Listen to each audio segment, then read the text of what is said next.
రామ్ చరణ్ హీరోగా శంకర్ దర్శకత్వంలో 'the game changer' అనే సినిమా తెరకెక్కిన సంగతి ప్రత్యేకంగా చెప్పాల్సిన అవసరం లేదు. ఈ సినిమా నిజానికి సెప్టెంబర్ 8, 2021వ తేదీన అధికారంగా లాంచ్ అయింది. అంటే మొన్న సెప్టెంబర్ నెలకు దాదాపు 3 ఏళ్లు పూర్తయ్యాయి.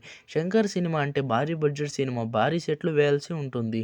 కానీ మరింత 3 ఏళ్లు పట్టే సమయం అవసరమా అని ఎంతోమందికి ఎన్నో అనుమానాలు ఉన్నాయి. దానికి తోడు మధ్యలో ఇండియన్ సినిమాని కూడా షూట్ చేయాల్సి రావడంతో అందువల్లే ఈ సినిమా లేట్ అయిందని అందరూ భావిస్తున్నారు. అయితే ఈ సినిమా లేట్ అవ్వడానికి అసలు కారణం తాజాగా శ్రీకాంత్ వెల్లడించారు. శ్రీకాంత్ ఈ సినిమాలో ఒక కీలక పాత్రలో నటిస్తున్నారు. బొబ్బిలి సత్యమూర్తి అని ముఖ్యమంత్రి పాత్రలో ఆయన నటించారు. తాజాగా ఈ సినిమా ప్రమోషన్స్లో భాగంగా మీడియాతో ముచ్చటిస్తున్న ఆయన ఈ సినిమాలో ఎక్కువగా కాంబినేషన్ సీన్స్ ఉండడం వల్లే సినిమా లేట్ అయిందని అంటున్నారు. తమన్తో పాటు మిగతా నటీనటులు అందరూ దాదాపుగా స్టార్ యాక్టర్స్ వాళ్ళందరూ వేరే వేరే సినిమాల్లో కూడా బిజీగా ఉన్నారు.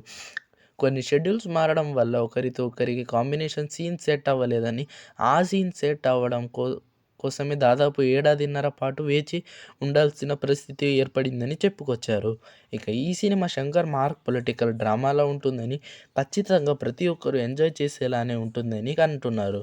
దర్శకత్వంలో వచ్చిన కొన్ని సినిమాలు కమర్షియల్గా వర్కౌట్ కాకపోవచ్చు, కానీ శంకర్ ఎప్పుడూ దర్శకుడుగా ఫెయిల్ అవ్వలేదని ఈ సందర్భంగా శ్రీకాంత్ వెల్లడించారు.